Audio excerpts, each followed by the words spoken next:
Coucou les filles, on se retrouve lundi au petit-déj.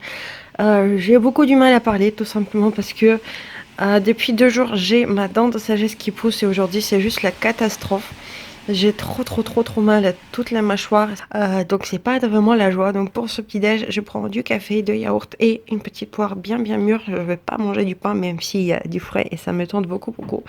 Mais j'ai très mal à mâcher. Voilà. Donc voilà pour ce petit-déj. On dit, elle a à peu près son biberon ce matin. C'est sa sœur aînée qui lui a donné parce que moi je dormais. Voilà. Ils m'ont laissé dormir un petit peu, me reposer.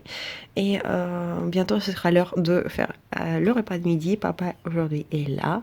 Il a travaillé que ce matin. Cet après-midi, il ne pose pas. Du coup, ça va être un grand repas pour toute la famille. Et on verra tout ça par la suite. Allez, à toutes. Aujourd'hui, pour ce midi, je vais tester une nouvelle recette pour réutiliser en fait les baguettes qui sont bien séchées. Donc pour ceci, il nous faut donc des baguettes. Voilà, j'ai coupé la plupart en deux. Et ensuite, on enlève l'intérieur. Donc je l'ai fait tout simplement avec un couteau. Vous voyez, ça donne ça un petit peu près. Après, avec ça, on pourrait faire les puddings. Et à l'intérieur, donc on va fourrer l'intérieur. Alors, donc j'ai pour ça, pour la fourrure, donc je vais mettre des lardons fumés. J'ai du fromage râpé, du jambon. J'ai aussi des cornichons pour ajouter un petit peu de piquant. Enfin moi je trouve de toute façon j'adore ça. Et ensuite je vais aussi mettre les sauces. Donc je pense, j'hésite encore entre la mayonnaise belge et la sauce piquante. Je pense que la sauce piquante je l'ajouterai mais spécialement pour moi. Donc le but ce sera donc de couper tout ça, de fourrer nos baguettes et de les envoyer au four. Donc là j'ai déjà préchauffé à 200 degrés. Donc c'est le régime de base hein. Et donc il faudra cuire je pense entre peut-être une dizaine de minutes comme des pizzas en fait. Voilà donc on fait tout ça et puis je vous montre les résultats. Hop, donc j'ai tout mis dans un bol.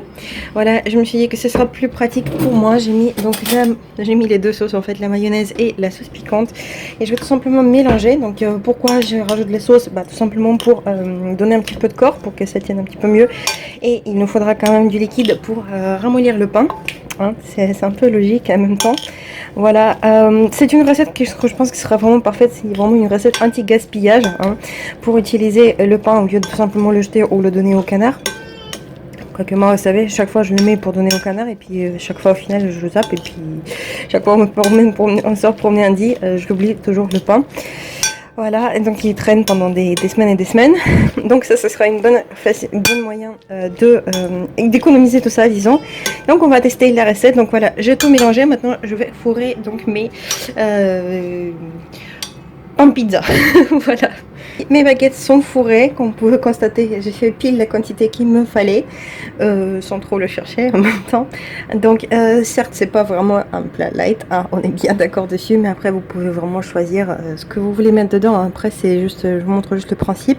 Donc le principe c'est qu'il nous faudra une sauce, ça peut être aussi sauce tomate pour donner un peu de liquide, pour ramollir un petit peu le pain et le corps disons. Quelque chose qui va tenir tout ensemble, rassembler tout ensemble, c'est le fromage, donc parce qu'il va fondre et il va donc servir de gomme quoi, il va tout coller ensemble. Voilà, donc maintenant on passe au four et après on va déguster tout ça. Hop, donc 10 minutes sont passées et on va sortir nos petits pains pizza. Voilà, je vais le mets comme ça. Hop. Mais ils sont bien jolis.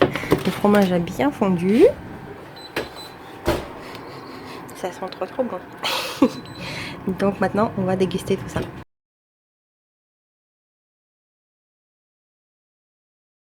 On est tout seul avec Thierry et je vais faire une espèce d'hachis parmentier. Alors qu'est-ce que j'ai besoin? De quoi j'ai besoin? J'ai besoin de la purée. Je vais préparer un seul sachet, je pense, non deux. Je mettrai deux. Donc 2 sachets, je vais les faire au micro-ondes, comme ça va beaucoup plus vite. J'ai décongelé ma viande hachée. Donc aussi pour la préparation de la viande, j'ai des carottes que je vais râper sur une grande râpe, un oignon, un peu de sauce tomate, voilà, et donc la viande évidemment.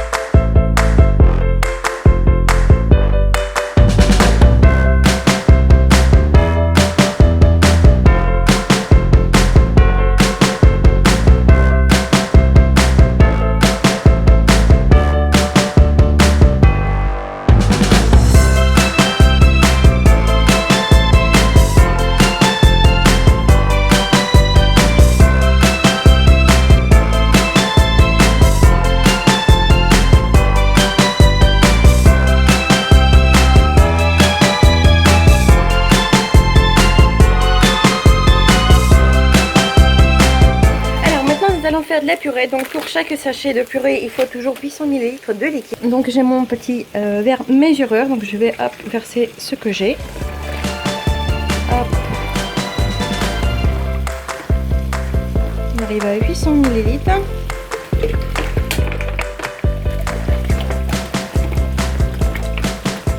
La même quantité en haut.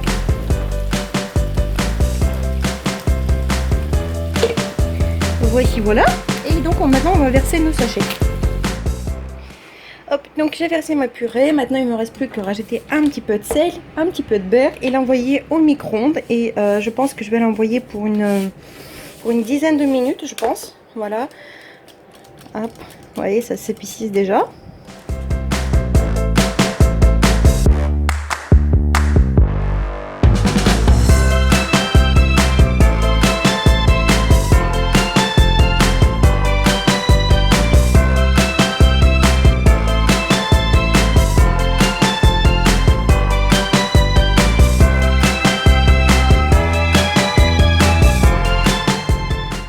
Donc maintenant je vais préparer le dessus, disons, de notre hachis parmentier. Donc je vais prendre, hop, 2 cuillères à café, 2 cuillères à soupe de la crème fraîche et du fromage râpé.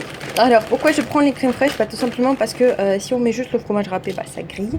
Du coup il nous faut rajouter un petit peu quelque chose qui pourrait le liquidifier, disons, un petit peu. Donc je vais mélanger tout ça. Hop. Ma préparation est faite. J'ai mon petit plat dans lequel je vais verser la préparation et la purée vient de se terminer. Hop, ma purée est prête. Donc oui, effectivement ça aurait été plus rapide si on la faisait cuire dans une casserole. Ça aurait été beaucoup plus vite. Mais j'ai pas envie de salir plein de vaisselle. Donc du coup, qu'est-ce qu'on fait maintenant? Maintenant on va faire les couches. Hop, donc je verse ma petite viande hachée. Alors c'est pas un plat diète, hein, ça c'est clair et net. C'est quelque chose qui va plutôt tenir au corps. Voilà, mais on peut toujours saisonner avec de la salade et des fruits, des légumes frais. Hein. Personne ne nous empêche de faire ça. Voilà. C'est une recette, elle est un petit peu plus compliquée, disons, que les précédentes. Parce que, enfin, compliquée, non. Ça prend un petit peu plus de temps, il y a un petit peu plus d'étapes à faire. Mais c'est ce genre de recette que vous pouvez faire quasiment... les produits qui sont là-dedans, ils se trouvent quasiment toujours chez nous. Si vous n'avez pas de sauce tomate, vous avez peut-être le concentré de tomate ou juste quelques petites tomates. Hein. La viande hachée, je pense qu'on en a aussi. Du vieux gruyère, ça je pense que tout le monde en a aussi. Il y en a toujours un petit morceau qui traîne dans le frigo. Voilà. La purée, pour moi c'est un indispensable. J'en ai toujours à la maison parce que ça me sauve assez souvent quand on a besoin d'un truc rapide. Hop. Donc maintenant on va tout simplement prendre, hop, la purée et la verser dedans. Donc je vais faire aux caméras parce que sinon ça va être trop compliqué de tenir avec une main. Donc voici, notre préparation est prête. Voilà, c'est très joli à l'intérieur, je trouve. Donc maintenant on va l'envoyer dans le four à 200 degrés pour une petite quinzaine de minutes. Parce que de toute façon tout est cuit, ce qu'il y a à l'intérieur. C'est juste pour réchauffer le tout et pour faire fondre les goûts, disons, et faire fondre le fromage. Voilà, donc au four pour 15 minutes, on se retrouve après. Donc notre hachis est prêt. Waouh! Oh, ça m'a l'air très mignon. On va sortir. Alors, vous voyez, c'est pour ça que j'ai rajouté de la crème fraîche, pour que ce soit pas vraiment juste grillé sec. Parce que si on met juste le gruyère par-dessus de la purée, ça fait juste du gruyère tout séché. Voilà. Mais là, c'est une jolie, très jolie couche. Voilà, toute douce. Donc bon, à te déguster.